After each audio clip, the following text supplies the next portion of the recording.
Okay. Hello, my friends and our colleagues in all of the Asian countries. Thank you very much for Michelle and the other friends in APC to prepare these webinars, and also very appreciate Dr. Han and our colleagues in classification committee. First of all, I explain some details about the classification, and then we go ahead to with Mr. Han and Dr. Han and the other friends to continue this webinar. As the president of the Medical and Sports Science Committee of Asian Paralympic Committee, it's my great honor and privilege to welcome you all of this important webinar focused on classification in our para sport. Classification is truly the foundation upon which the fairness and integrity of Paralympic competition rests. It's the process that ensures athletes with impairments compete against others with similar level of function, thereby creating a level playing field. This scientific and medical evaluation is crucial because it allows us to minimize the impact of impairment of the outcome of competition, so that athletics skills, training, and determination are the decisive factors. The Asian Paralympic Committee is deeply committed to advancing classification education and practice across our diverse region. Through webinars like this, we bring together experts, classifiers, medical professionals, coaches, and athletes to share knowledge, discuss challenges, and explore innovations. This collaboration approach is essential to maintaining the credibility of our sport and promoting inclusion at all levels. As you know, classification is not static. It's an evolving discipline that responds to new research, technology advances, and the changing landscape of our sport. Our ongoing goal is to refine classification system to better reflect the wide spectrum of impairment and to support athletes in reaching their highest potential. I encourage everyone participating today to engage actively, ask questions, and share your experience. By working together, we strengthen the entire Paralympic Committee in Asia and contribute to the global movement for fairness, respect, and excellence. Thank you for your dedication and commitment. Let us make this webinar a meaningful step forward in promoting fair competition and empowering para-athletes throughout our region. Thank you very much for my friend and your attention. Dr. Han, if it is possible, you continue this program and invite the other person, the other colleagues to present their presentation. Thank you. Thank you, Dr. Jalil. Yes. Actually, yes. Good morning and good afternoon, ladies and gentlemen. I'm Seung-Hoon Han from Korea, and it is a great honor to be a moderator of this webinar. Yes. First of all, I would like to introduce myself. Some may know me, but most of you don't know me, so I'd like to introduce myself. I'm a chair of classification subcommittee of APC, Medical and Sports Science Committee, and my professional background is a rehabilitation doctor who is working at Hanyang University Hospital at Seoul as a professor. In parasports and for parasports, I I have been served as a classifier of multiple parasports classifier, such as rowing, canoe, triathlon, and boccia since 2006. In this webinar topic is, as you know, parasport classification strategy and experience from Asian nations, and I prepared two valuable lectures from remarkably experienced classification specialists from Japan and Malaysia.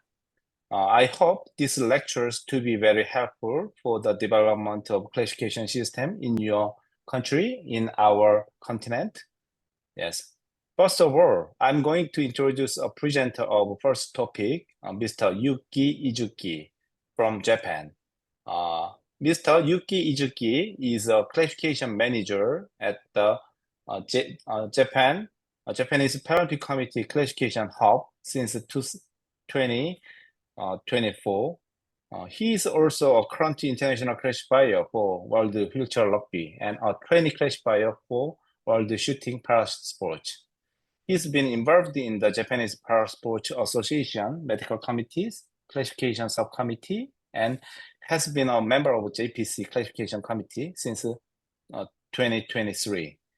The title of first presentation is Classification Strategy in the Japanese Paralympic Committee. Mr. Izuki, please present your slide. Thank you, Dr. Han. Hello, everyone. My name is Yuki Izuchi, and I'm a Japanese classification manager at the Japanese Paralympic Committee. It's a pleasure to be here today to share Japan's experience and strategy and in parasports classification. Next.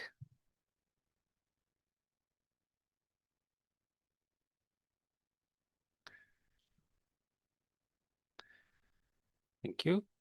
Thank you. Today, I will be presenting our national classification strategy in Japan. Oh, one back, please. Yes. Yeah, today I will be presenting Japanese national classification strategy, outlining how we have established our system and what our future goals are. Next. First, a brief overview of Japanese Paralympic Committee, JPC. JPC was established in 1999 after Nagano 1998 Winter Paralympics.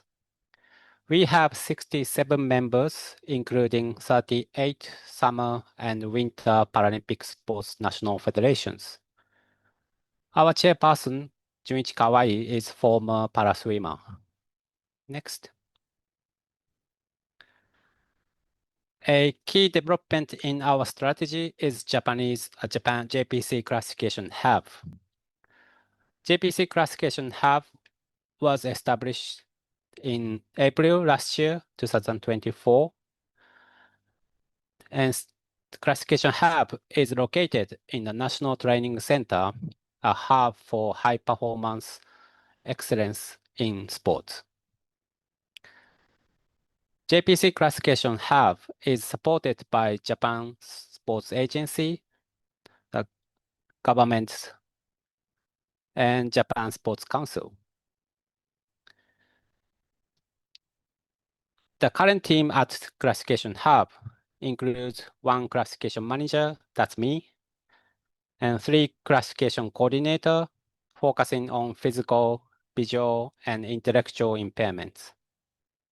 And also we have 3 JPC staff as well. Next. In Japan, all sports have their own national federations. Crucial point is that those national federations are responsible for national classification and classifier education. Last year, we have 266 national classifiers, ranging 0 to 60. And also we have 16 international classifiers across 10 sports. Next. To understand our current state, we conducted a survey in 2022 and 2024. It was a bit shocking, but the 32% of national federations operate without classifiers, and 82% of national federations lack national classification rules, which is a significant area for improvement. When it comes to the athlete literacy, 30% of athletes are still unclear about what intentional misrepresentation is. These findings clearly highlight the needs for NPC initiatives, which is exactly what JPC classification hub aims to address. Next. Another crucial aspect in the survey was athletes' trust in classification process. 22.5% of athletes answer that they don't trust national classification at all or very much. The figure is even higher in international classification at 31.2%.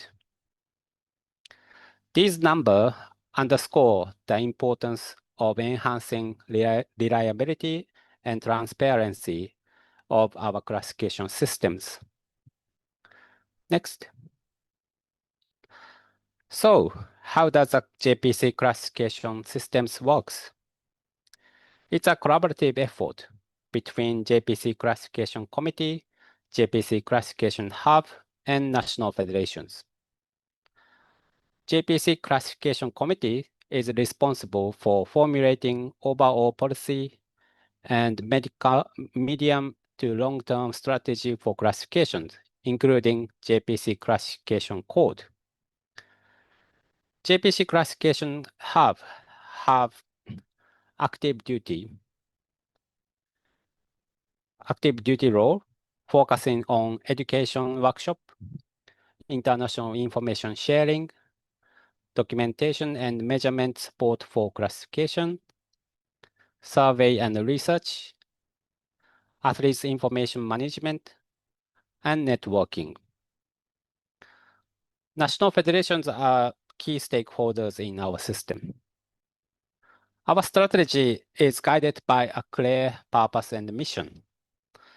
Our purpose is to maximize the value of parasports and to enable athletes to achieve sporting excellence through classification. And our mission is threefold: to ensure all stakeholders fulfill their responsibilities to protect the rights of all involved in classification, to enhance classification reliability to protect integrity in parasport, to promote athletes to participate in competitive parasport through classification. Next. To achieve our mission, our strategy is built upon 4 key pillars: governance, education, pathway, and access. Governance. We will promote the establishment of a classification system that is both transparent and reliable by developing its framework and regulations, which means national classification rules. And education. Through workshops, sharing information, and exchanges between sports, we will promote understanding for everyone in parasports about why classification is important. Pathway. We will support national federation in establishing their classification system to advance athlete development pathways. We will also support training and professional development of classifiers. Access. This pillar focuses on improving access to classification information. Next. As part of our governance, we have JPC code, JPC classification code. According to the classification code, we are asking national federations to publish their own rules. Because in Japan, not all athletes or athlete support person can read English. So classification rules should be readable in Japanese. Also, national classification rules need to be modified for national circumstances, considering the factors like number of classifiers, national sports class, protest and appeal process. For example, some national federations have their original domestic sports class to cover more people to enjoy their sport. Also, some national federations only have one or two classifiers and they can't deal with protest. So they have to be modified their classification rules. We work to ensure that our national rules align with international standards. Next. Let's dive deeper into what classification hub actually does. Importantly, national classification is not our role. Our focus is on supporting and empowering national federations. Education and workshop. We will do workshop for classifiers and classification personnel. Also, we do workshop for athletes, coaches, and athlete support person, and doctors. International information sharing. We will gather and share up-to-date information on each sport, on each impairment types.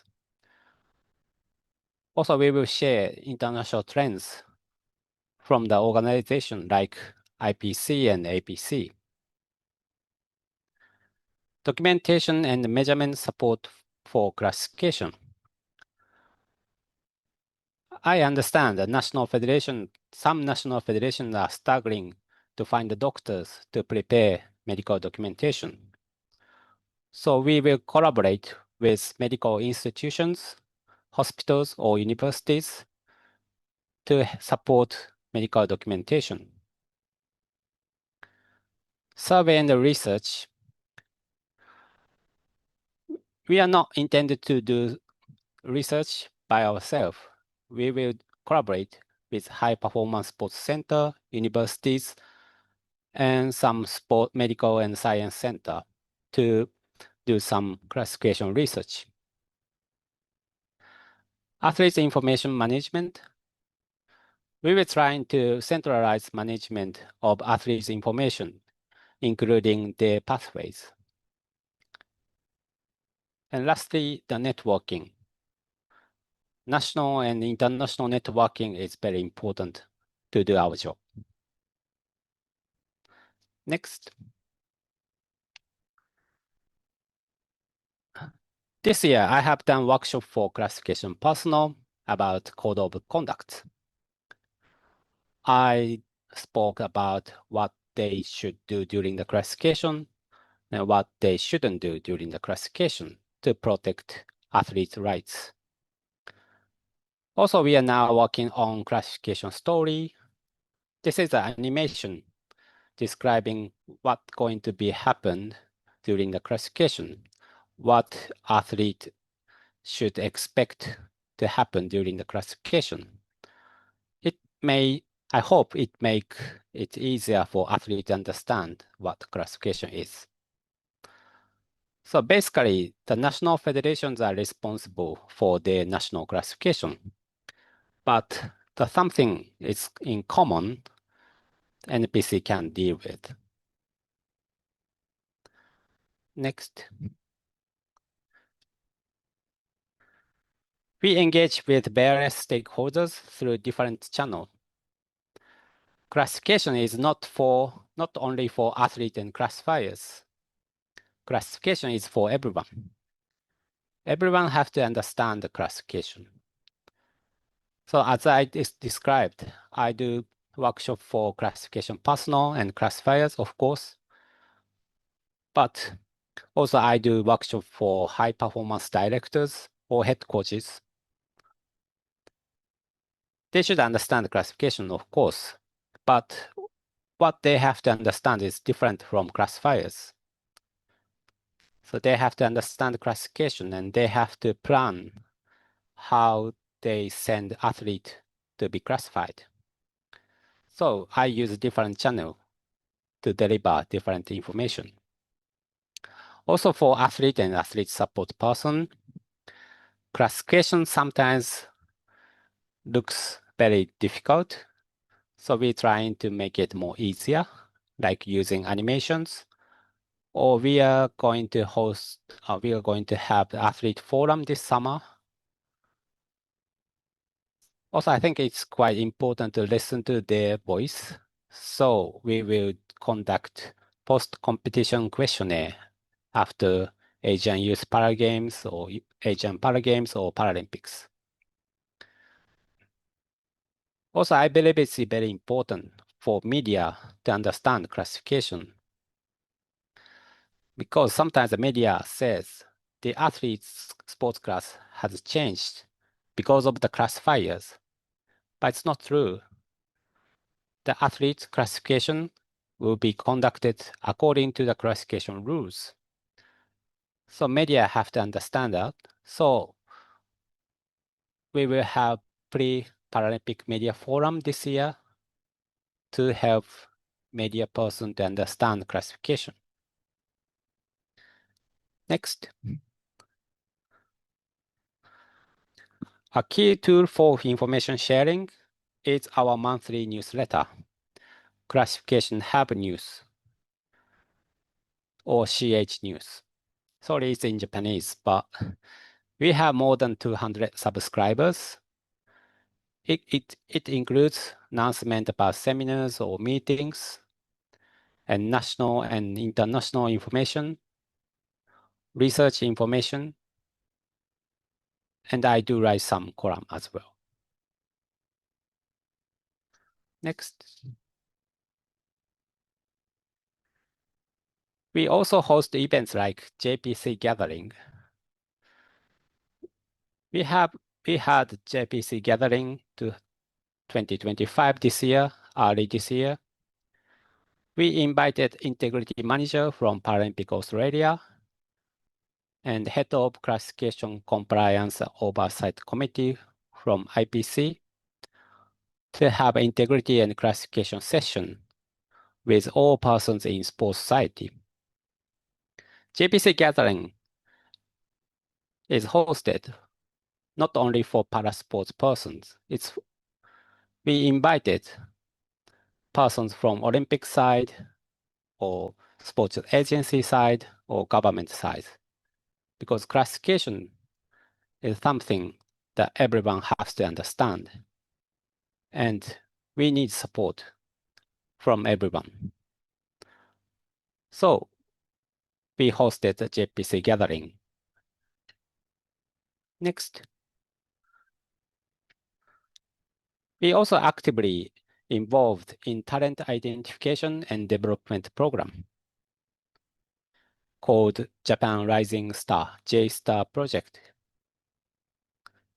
A crucial part of this project is providing classification consultation for young and new athletes. Sometimes young and new athletes don't understand what classification is, and sometimes they have no idea what sports they could be eligible. So what are we trying to do is providing classification information at early stage to navigate them in parasport. Next.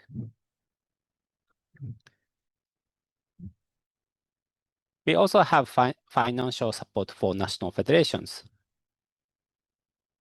We have 3 support programs: instructor training seminar support program, which is to train national classifiers, and national classification support program. This is a subsidy program to support the implementation of national classification. This program covers fee for classifiers in Japan, or rental of classification equipment, and the venue expenses. The last one is International Qualification Acquisition and Renewal Support Program. This is a subsidy program to support classifier to become international classifiers. So we support them to travel around the world. Next.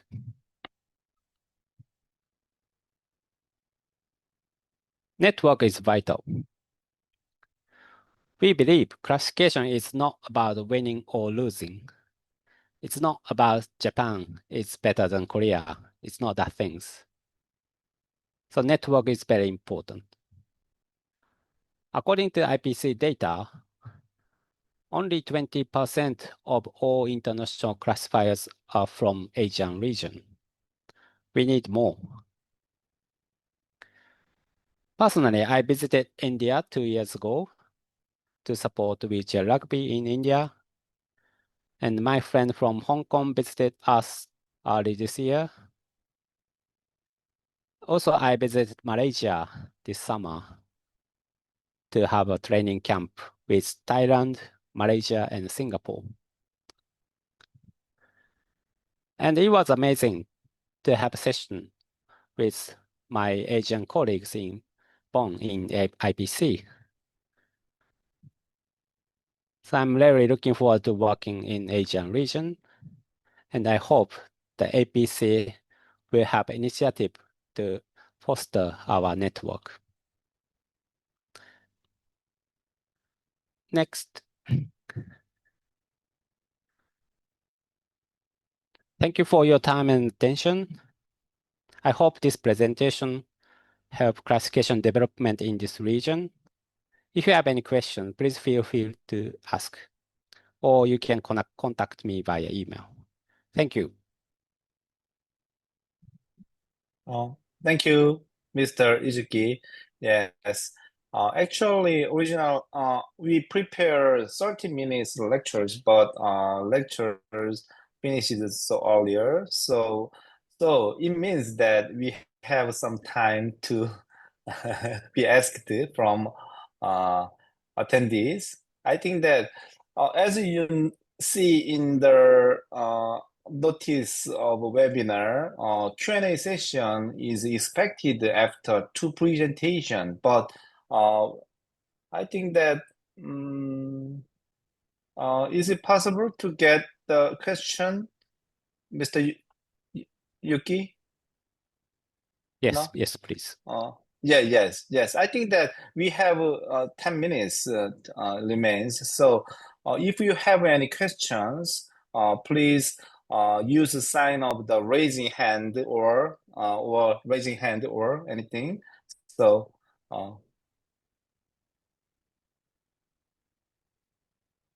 no questions? Or if you have any comment or if you have anything to tell or to share. Yes. Dr. Han. Yes, Sorry. right. Thank you. Thank you.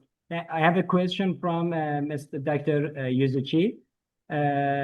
Thank you, Dr. Yuzuchi, for your good presentation, and it's very complete and fully. And I have a question about the Japanese classification code. What's the main difference between Japanese classification code and international classification code? Is there more different between, or what's your idea? Thank you for your question. Current Japanese classification code is, of course, based on IPC classification code, but the classification code was published last year, and most of the national federation had already started their classification. So we can't say you have to do exactly what IPC requires. So most of the things written in IPC code is not applicable in Japan. So we changed the word, and we allow them to choose if or not they compliant with IPC code. But what we're trying to do is telling them what IPC code is requiring, and I want National Federation to be prepared to compliant with IPC code. So it's the last one, the current code, Japanese code is very simple. So only focus on very, very basic things to be done in nationally. But what we're trying to do is next version of JPC classification code will be fully compliant with IPC classification code 2025. So we will be adjusting to our national situations. Does that answer your questions, Dr. J? Yes. Thank you, my friend. Is there any questions or comments from the audience? Hi, can I ask something?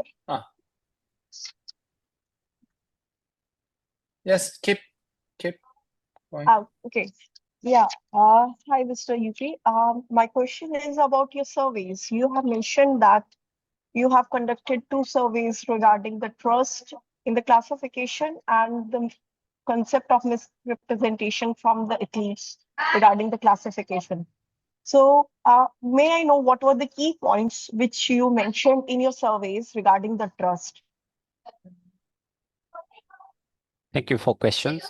I simply ask the athletes, do you trust classification? Because it was a post-competition questionnaire, we're trying to make it very simple.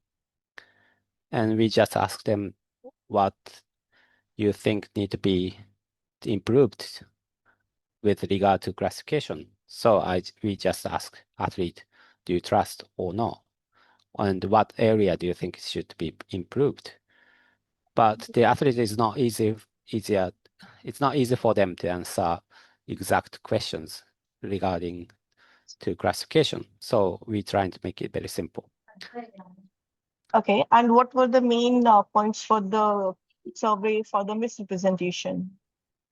Yeah, we did online questionnaire using Microsoft Forms. Make it easier for them to answer. Is that answer your question? No. My No. question is what were the key points you mentioned in your survey when you did a survey for the concept of misrepresentation? Does the athlete knows what is misrepresentation or what not? So my question is, what were the key points in the surveys from which you decided that athlete have answered about the concept of misrepresentation? Oh, thank you very much. Yeah, I asked them, do you know about intentional misrepresentation? And I asked them, I put all of the examples from the code of intentional misrepresentation, and I asked them, is this IM or not? And then athletes cannot fully answer those questions. So sometimes the athletes really don't know about IM at all. So I feel it's not easy for them to answer about IM because they don't know it, especially for someone who already classified in several years ago. They don't care about current classification, right? After they got confirmed. So sorry, I'm not sure I answer your question No, properly. I think you have answered is that you have mentioned that you have put questions from the IPC IM and that you mentioned as options. So I think I have my answer. Thank you. Thank you. Okay, I think that time is up for the Mr. Izuki. So I think that if you have any question, we also have expected Q&A session after the presentation. So please use that time. And I'm going to move second topics of this webinar. And as you listened, first topic by Mr. Izuki is regarding general aspect of classification system in each nation. And But we prepare a second topic that is about the more detailed method to develop special para-sports swimming.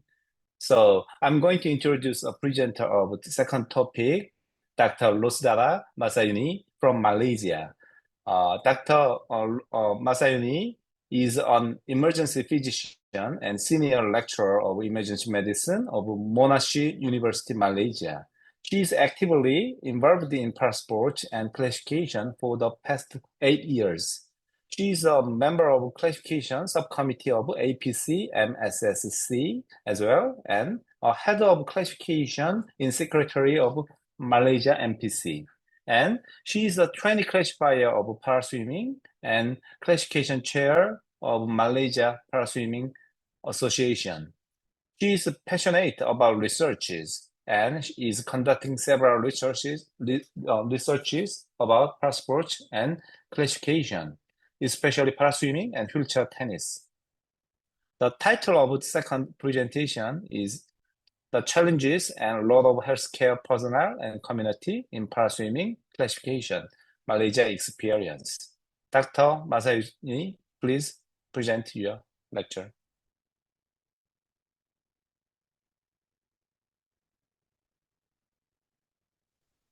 Okay, hi everyone. Assalamualaikum. Thank you for the kind introduction, Prof. Han. So I'm grateful to have this chance to present my presentation. Next, please.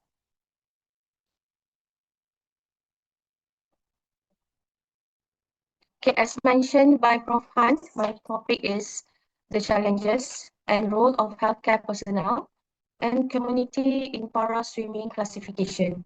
And this is Malaysian personally experiences that I wanted to share with you all. Next. So because this is a kind of a research approach presentation, it will consist content of introduction, methodology, gaps and issues that we have gained, and intervention that we can actually propose, and also intervention that we already have been doing so far. Next. So as per introduction, I would gladly to share with you that 2.2% of the population in Malaysia in 2023 have disability, and up to 16% of the world population have some form of disability in 2023. What do you mean by disability? Means physical impairment, visual as well as hearing.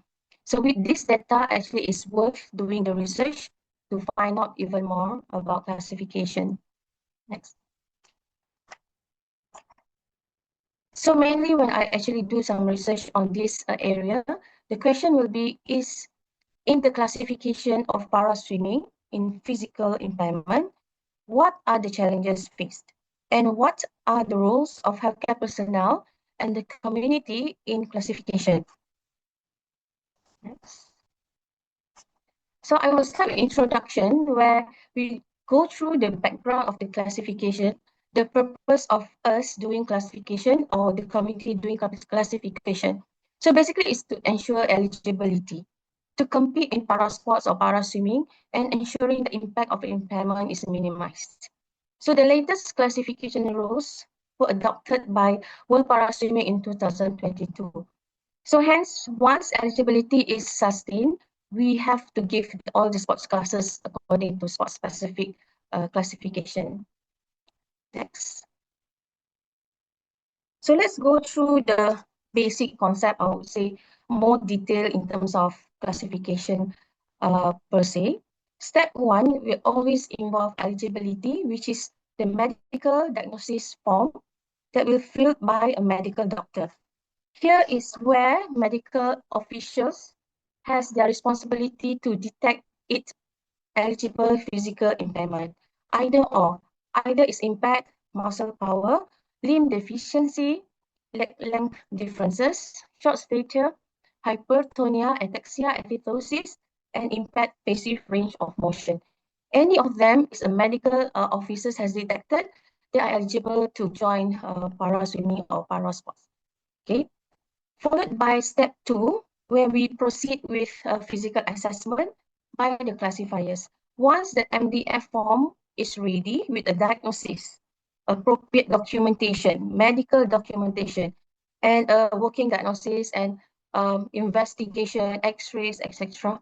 So the classifiers will proceed with physical assessment, and those tests are among the tests that can be done or should be done.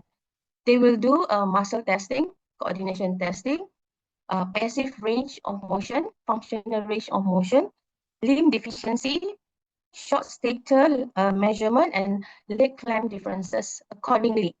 It's not like everything has to be done, but classifiers who are certified, they will know which one to actually assess. Okay, followed by physical assessment, they will continue with technical assessment. So classifiers is divided into medical classifiers who do physical assessment and technical who will do a water test or technical assessment. So technical assessment water test, as we can call it, include a water safety that we can actually see the difference of swimming stroke at various paces, impact on their impairment, and start and turn. Actually, it's not run, sorry. And end of the day, a calculation will be made in step 4. There will be an allocation of a sport classes once the athlete is eligible, and continue with code of exception. So those are in summary what is the task or purpose of existing classifiers that we actually recognize. Okay, next. So this slides actually shows classification panel. Okay, head of classification, as mentioned, he or she will oversee the management, organization, enforcement, and documentation. Head of classification doesn't have to be classifiers. It is a positive or more benefit to have a classifier, but it's not a must. Chief classifier is a classifier, recognized classifier, certified classifier, who will lead and coordinate the classification matters for a specific WPS event or any local event. Okay, then classifiers are those who under training under chief classifier who will conduct the evaluation session together with chief classifier as part of the classification panel. And last but not least, obviously, the trainee classifiers undergoing formal training and allowed to evaluate with supervision. So those are the panels and what we can actually understand what a classification panel is. Okay, next. Okay, a bit more detail on the step 1 that I mentioned, medical diagnosis form. This is just an overview. How does it look like? And this is very crucial form where it has to be filled by medical officers, specialists. Pertaining to physical impairment, it has to be medical officers or orthopedics or rehabilitation specialists, as long as it's medical in nature. Okay, so this form consists of all medical evaluation. I just can summarize medical information, diagnosis, treatment, medication, and they have to fill in either eight of the eligible classification eligibility in this form, and they sign. Right, this form is very crucial to be reviewed by classifier to proceed with classification process. Okay, next. So my question now is how important to have this eligible criteria for the physical impairment to be documented. Let's say patient has amputated left leg because of accident, etc.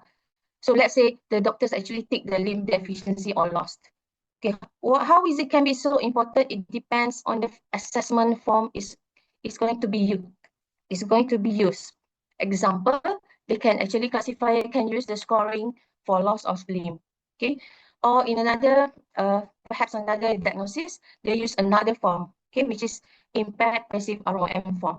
Okay, this is what classifiers do when they actually read out and understand the MDF form. Right, next. Okay, continue with more documents that classifiers actually train with or train to fill in. Is the scoring of coordination impairment, example, cerebral palsy. They have another form that actually assess hypotonia, ataxia, athetosis, and another form that can assess muscle power and impaired passive ROM. So this is in a nutshell that how important it is to have a diagnosis, and this is can guide classifier what to do in terms of doing the classification process more detailed and more fair in the sense of classification process. Okay, next. Okay, this is just a diagram showing a bench test, which is a physical assessment. Okay, and following that, they will go through technical, which is a water test. Okay, this is specifically for swimming, para swimming. Okay, next. Okay, once a patient is, para swimmers is eligible for the water test, which is technical test. So this is where another aspect of classification, which is technical part. Okay, they will do all these steps. Okay, the athlete will go through water test and it concluded from the first until the last, depending on the situation. So they are trained to do the water test, but I just want to emphasize here, during the water test, the most important test is the water safety. If the athletes or para-athletes couldn't move forward from the water safety, fail the water safety, they couldn't actually be eligible, or maybe they can come back once they actually pass the water safety test. So this test is very crucial as part of the classification process. Okay, next. So this is example of what our trainee classifier are doing water tests. Okay, and especially safety, where they have to float for a few seconds and then different types of position to float. Then only they passed and they can actually proceed with the next steps in the water test. Okay, next. So once once a medical assessment, which is a bench test, plus technical assessment, which is a water test, combined, okay, with the discussion among the classifiers, then they will actually calculate the points, right? We do not classify according to visual, by just seeing the athletes. You have to calculate, right? Example here, total marks is 300 for S-strokes, which is freestyles, and breaststroke, which is 290. That's the maximum point. And an athlete must lose a minimum 15 points. Okay, example 285, 275, right? To be eligible. Okay, if the athlete's total point is 286 or 276, they are not eligible to different stroke. Okay, so this is very important. Are they eligible or not? Okay, once eligible, okay, once not eligible, then fair enough. That means the athlete couldn't join para sports. Did not succeeded the classification assessment. Okay, once eligible, then the athlete will be grouped into the sport classes. As we know, swimming has 10, S1 until S10. Okay, next. So this is where, when you are eligible, okay, the athletes are eligible, how does S10, S1 until S10 be allocated, or even the SB, there is a specific timetable. So the classifiers will, being trained and very specialized, very professional in getting the numbers, and then it will show which class group they are in. So in a nutshell, the lower the sport classes, the more severe the impairment. I think that's all in terms of the flow of basic flow of classification in swimming. Okay, once, let's say, they have a S9 as their class, then they have to go through a process. We call it, we give them a status. Either the S9 is a new S9, or it's actually a confirm, or the other one is actually a review. Okay, so that is a bit detailed, but actually one of the important component is to give the status. All right. So next is the code of exception. So in classification, it is very important to have code of exception, which is listed there, and you can actually Google the WPS online book. What is the important the reason to actually implement code of exception is to promote fairness at competition, where the para swimmers should not be disqualified, should not be punished if they can't meet the FINA or aquatic rules of the swimming stroke. okay, because they have exception, okay.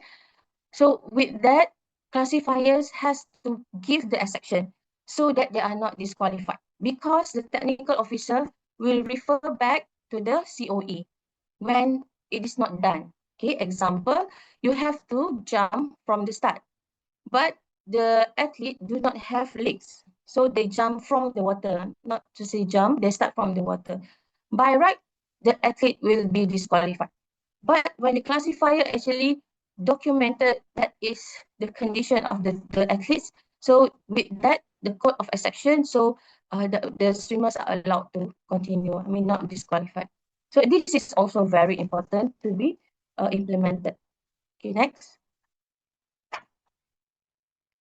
So just giving some example, just looking back at the code of exception, I just take as easy to follow, which is assistance. In a normal able, there will be no assistant. But you can see in para swimming, there will be assistant that helping either during start or either patient who need tapper if they are blind, it's S11 example. So we have to mention in the classification that the patient, that the athlete need a assistant, or assistant that athlete also need to use tapper. It has to be mentioned. So this is just another explanation in view of pictures lah. Okay, next.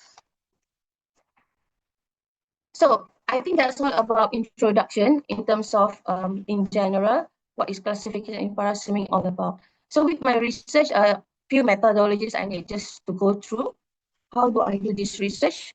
Next. This research is a scoping review. That means we are using all the search engines, example, Google Scholar, PubMed, recognized Google and Cochrane engine to find papers. We read a lot of papers to see what has been done before. We have this Prisma chart on the flow of the search strategy to read up about all other papers. So at the end, we found most relevant 27 papers that concluded the finding of the research for this para swimming's classification. Okay, next. So the inclusion criteria to proceed with the research is it has to be a para swimming, para sports, classification issues, physical impairment only, okay, and role of healthcare personnel and community. Exclusion will be non-swimming and visual and intellectual impairment. So that will be the first step before we try to search for the papers. Next. So what is the conclusion of the papers that we read? It shows a few gaps and issues that we have concluded. Okay, next.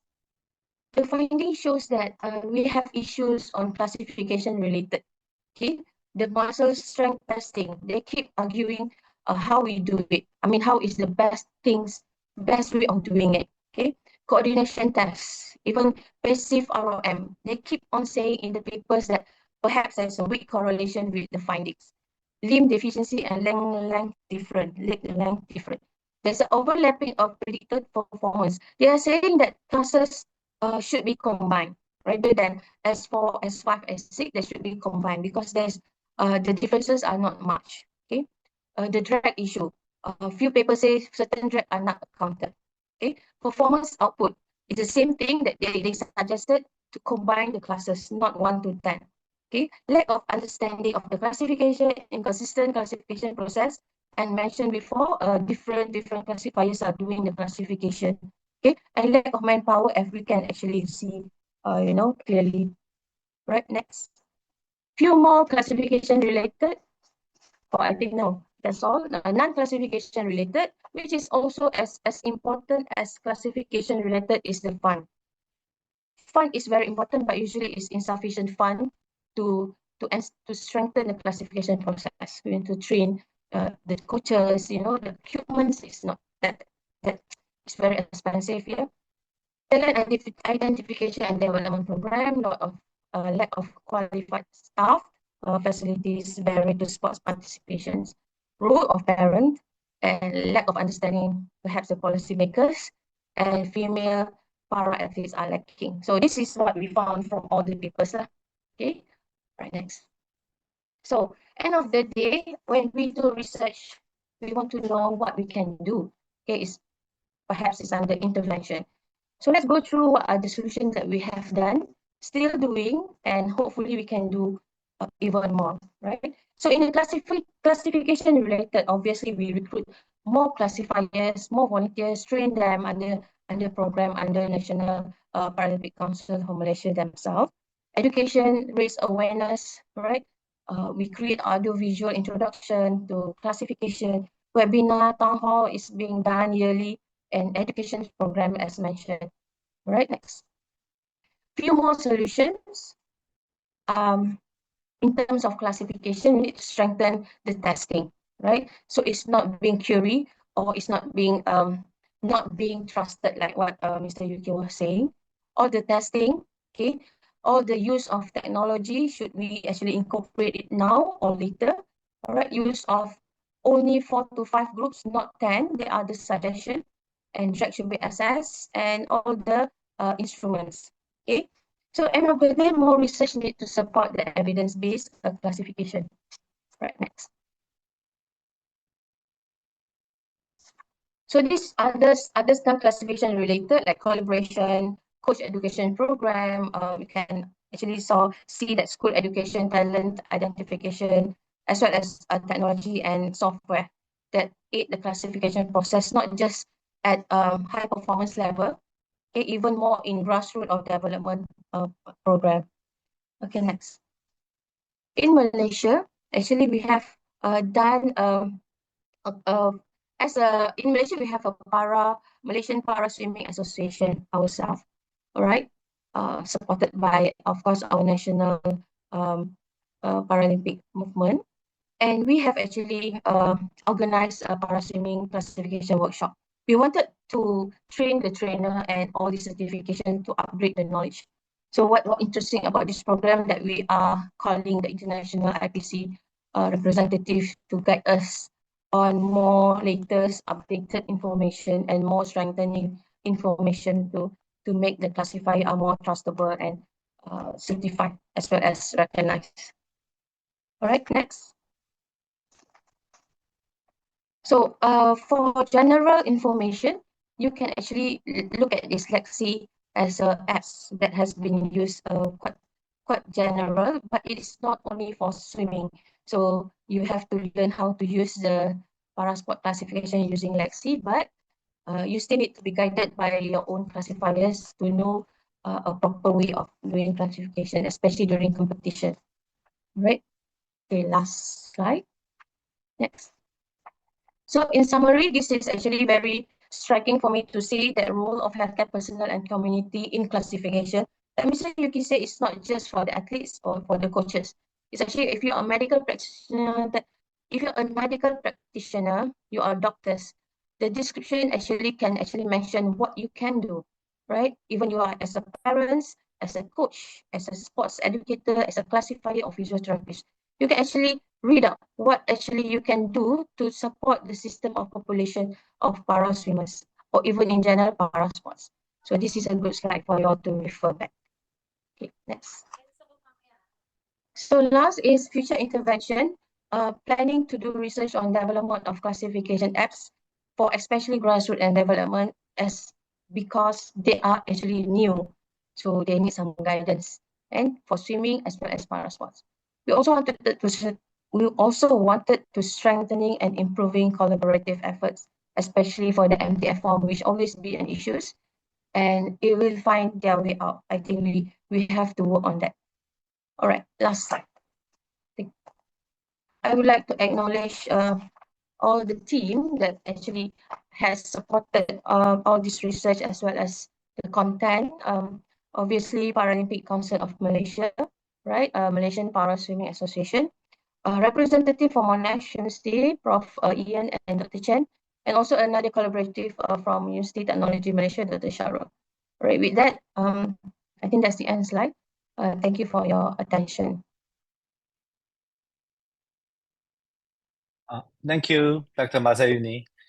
Yes, it was very practical and meaningful content for all audience.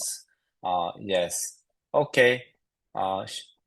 We have some times for Q&A session. It's a Q&A session.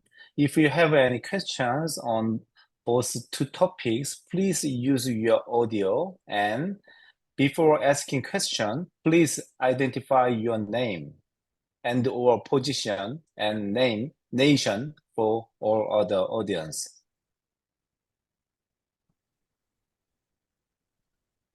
Comment about the topic is good. Yes, anything is good. Yes.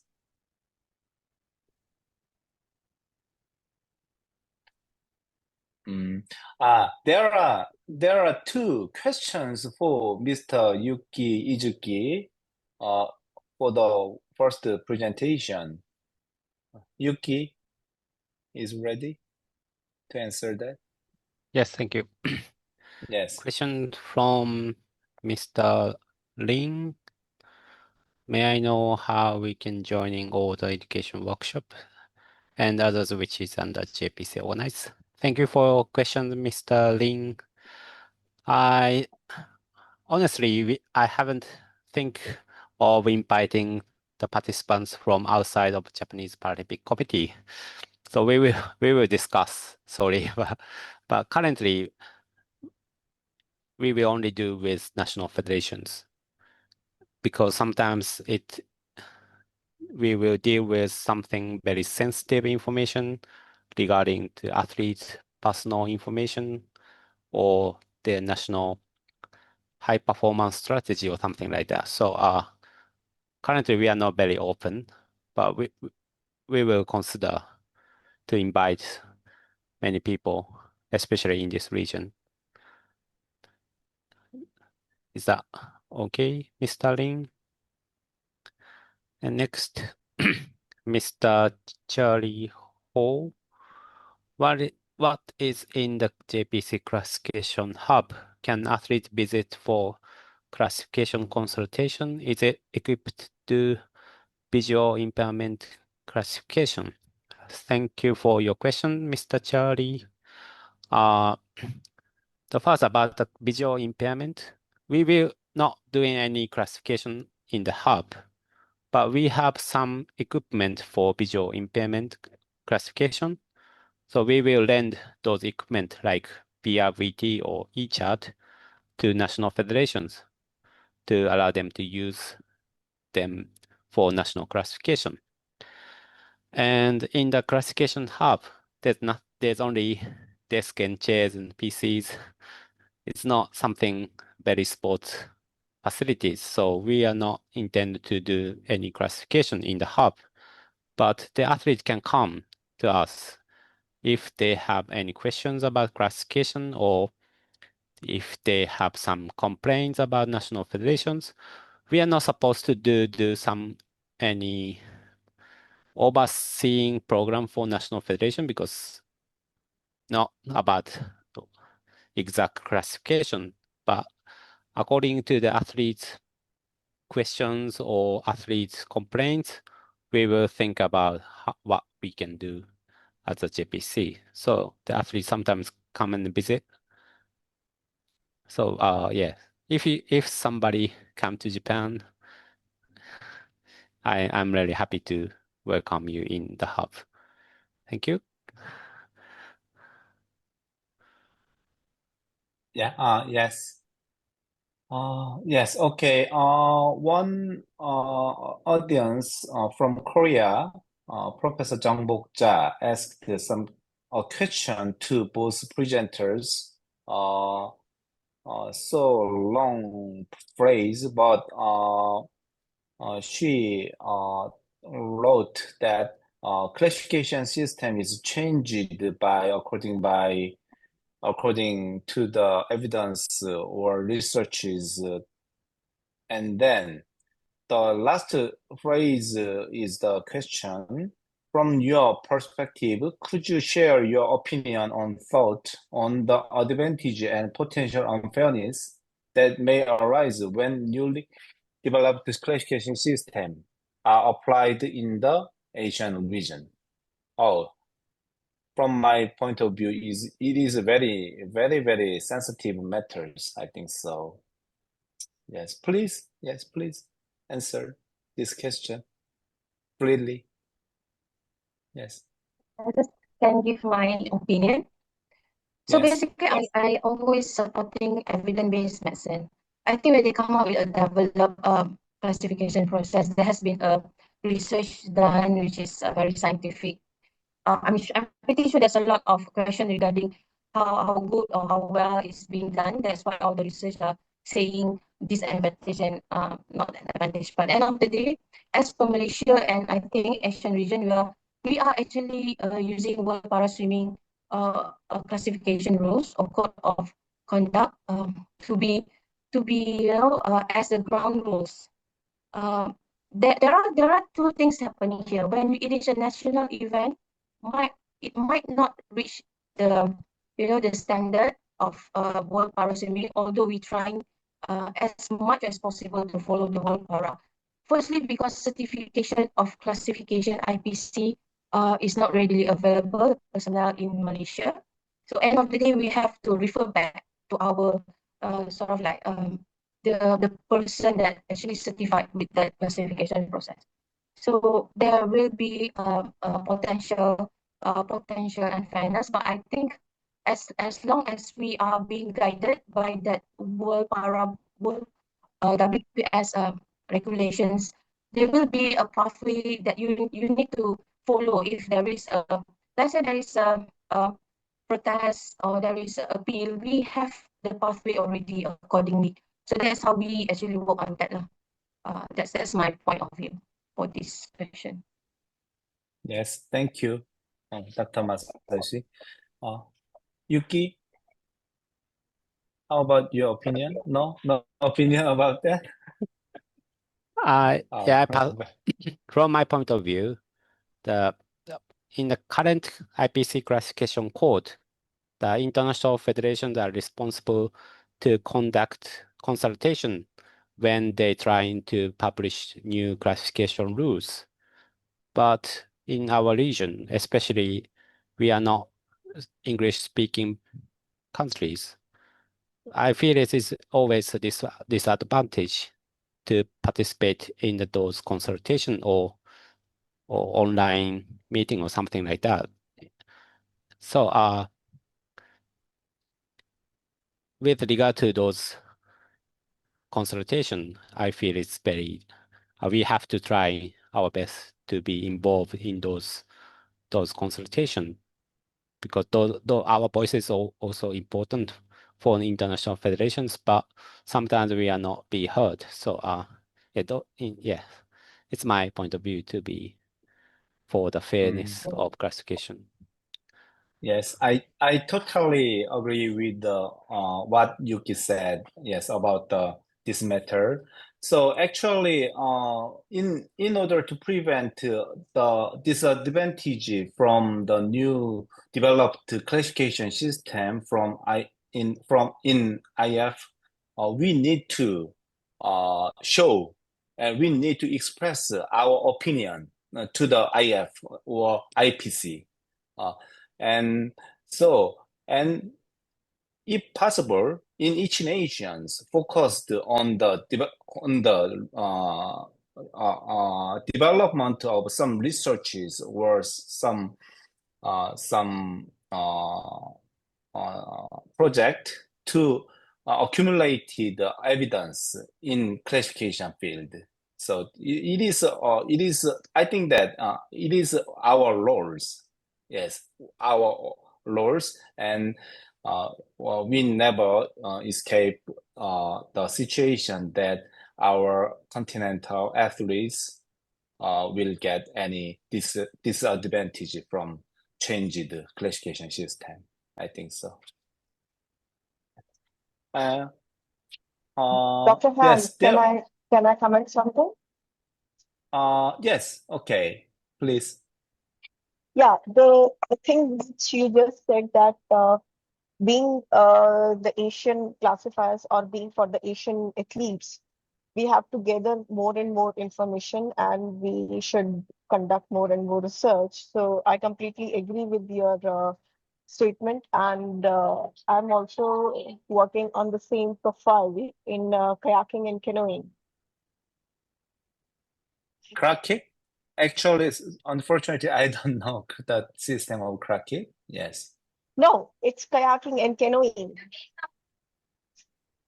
Kayak and canoeing, you mean? Yes. Yes, canoe. Yeah, paracanoe. Yes. So it is really important, the amount of evidence and the more and more research-based data which should be available for the classifiers as well as for the athletes and the coaches. Yes, right. But I think that compared with the other field, especially in medical field, I think that the evidence in classification field is very, very lack. Very, very lack. So, but sometimes,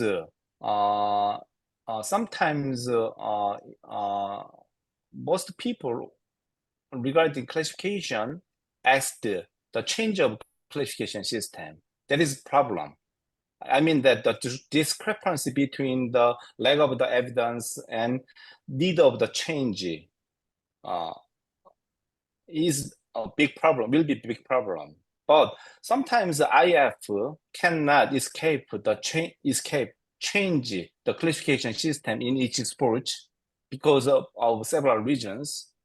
But so sometimes they adapted new classification system only a few evidence only by a few researchers. That is problem, I think so. So we have to, in our continental, we try our best to accumulate, to make evidence by researchers. Especially, I think so. I please ask some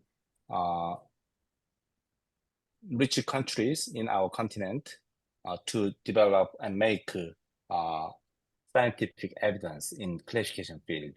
Yes, I think that that is our roles in the future. Yeah, for the future. Yes, yes, and actually we have only several minutes and one.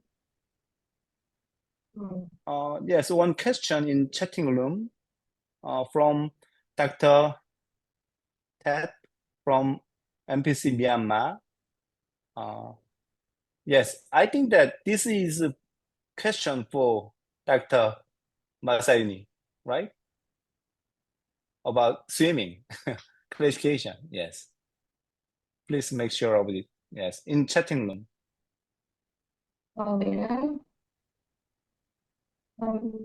Okay. I currently have an athlete who is former elite swimmer and sustained a spinal cord injury T12. So he was classified as 6 SB5. However, he occasionally experiences bowel incontinence. We are unsure this condition affects eligibility. Could you kindly advise us? Yeah. Okay. So Dr. Ted, if I can see your face, is nicer. All right. Basically, that you are talking about changing or revising the classification classes. So by practice, basically, if first make sure the status, is it confirmed, is it review, or is it actually new? So with this status, actually you can refer back if review when it will be reviewed. If it's new, even so, you can find another date for a classification process to redo. But you must have evidence. You must have additional evidence that you can show the classifier this is a current problem. So is it not? Is it affecting the classes? Depends. The whole process of classification will be happening again as a reclassification. I would suggest I would actually manage to say this because this is what we do. We actually entertain, but it has to follow the process so that it's fair for the athletes to be reclassified. So I think that's the first thing. At athlete side, please have new evidence in terms of doctor's input. Make it a formal report, and our classifier will take into account whether it stays at SB5 or etc. We need to do. Can I ask a question? I hope that answered the question from Dr. Ted. Yes, please. Can I ask a question? Yes. Mike Barredo here, Philippines. Yeah. Yeah, what we want to be able to do in the Philippines also, and I suppose other countries can do the same, is to establish a classification pool of experts. Now, would you have any suggestions on how we might, because the doctors these are all experts and are professionals.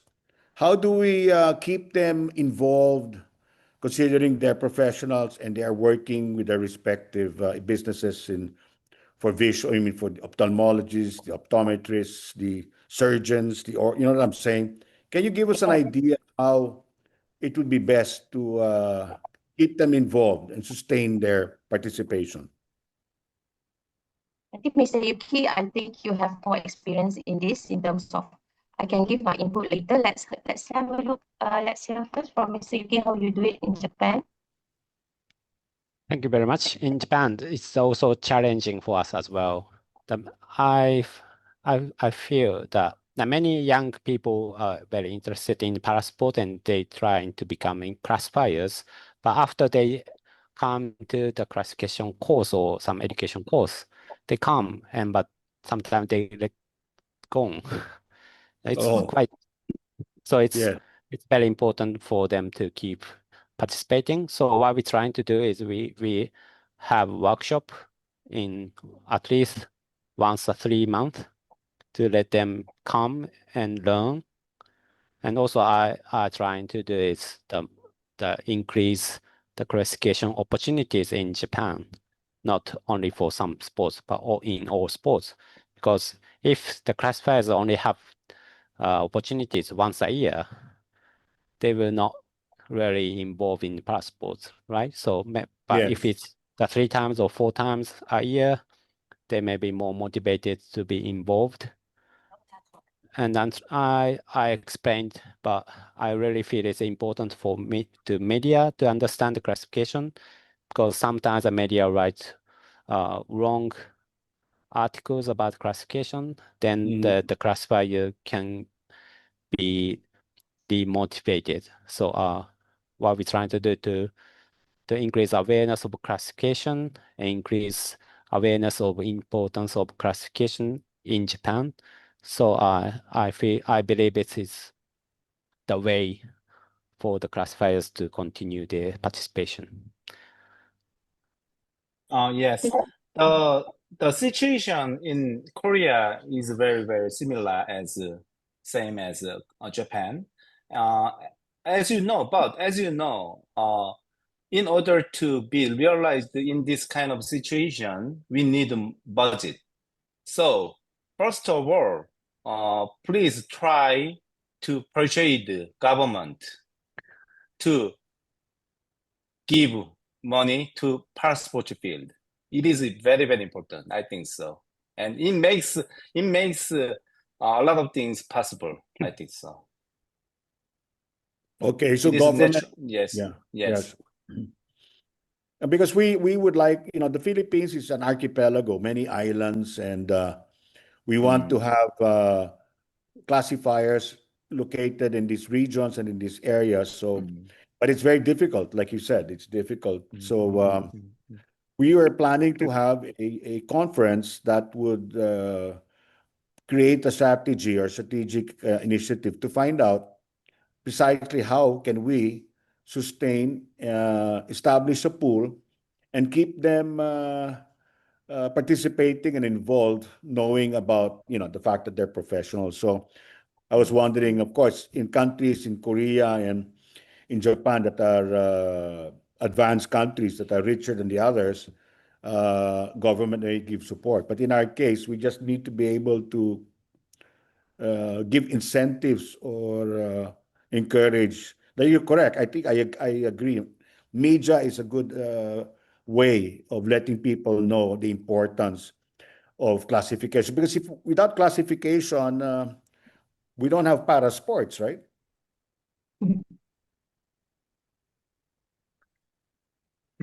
Yes. Okay. Oh, Right. Can I add something to it?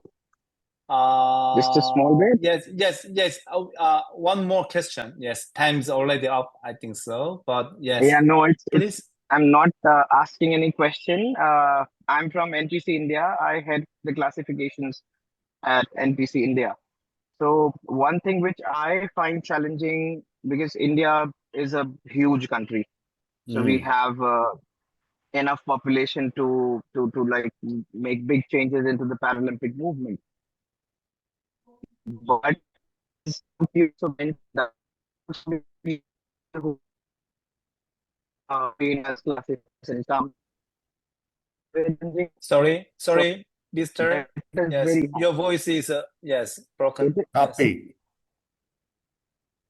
It is very tough to sustain. I mean, the attrition within the classification or classifiers who come in is huge.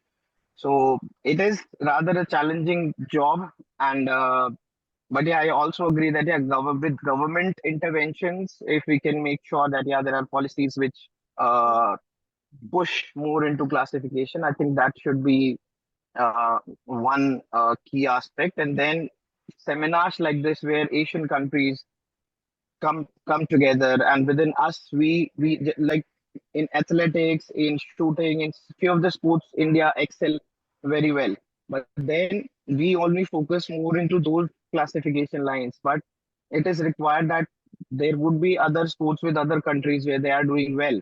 So like if one sport is developed and we can collaborate and have classification trainings, I think that is my take on that. Thank you. Yes, thank you for good comments. Actually, yes, in my opinion, yes, India is a very huge country, big country. So please refer the case of the United States. I think so. United States classification system is relatively good for your, yes, like your country. So yes, Yeah, we are in talk. We are in talk with actually we had a brief meeting with Brazil, so that we relate more Yes, to right. Brazil with as for the culture as well. So during the recently happened Grand Prix, we had the classification head from Brazil. So we are trying to work on those terms. But yeah, let's see how things would come up.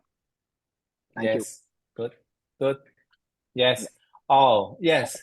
Actually, although there are some questions or comments in this this webinar, so unfortunately we don't have enough time. So it's time to wrap it up. And actually, I would like to thank you to presenters and APC office and all attendees for this webinar. I hope to continue this kind of the opportunity to share our experience and make the network of the passport classification among our continental colleagues in the future under the guidance of APC. And before closing this room, APC wants to take some group photo. Please open your camera. Yes. Barbs. Please open your camera. Yes. Hold on. Yes. Hold on. Yes, please prepare. Yes. Michelle, ready? Hold on, please. I'll put my video. Yes. Hold on. Hold on. Yes. Hold on. Michael? Yeah, there you go. Ready? Can you see me now? Ben. Oh, yes, good. Very good. All right. Yes. Thank you. Okay, Michelle or APC office, ready? No? Yes, actually, all things are taken via video camera. So yes, and yes, that's good. And lastly, I hope to meet you in anywhere in passport field in the future. Yes. Have a nice weekend and vacation season. Thank you. Thank you very much. Thank you very Doctor, much. can I Yeah, Michelle. interrupt, please? You are late. Yeah. You are late. Sorry. We are sending the link in the group chat to in order to receive the certificate of participation. Please fill the link that will be shared in the Zoom chat box. Yes. Okay. Thank you, ma'am. Thank you. Bye-bye.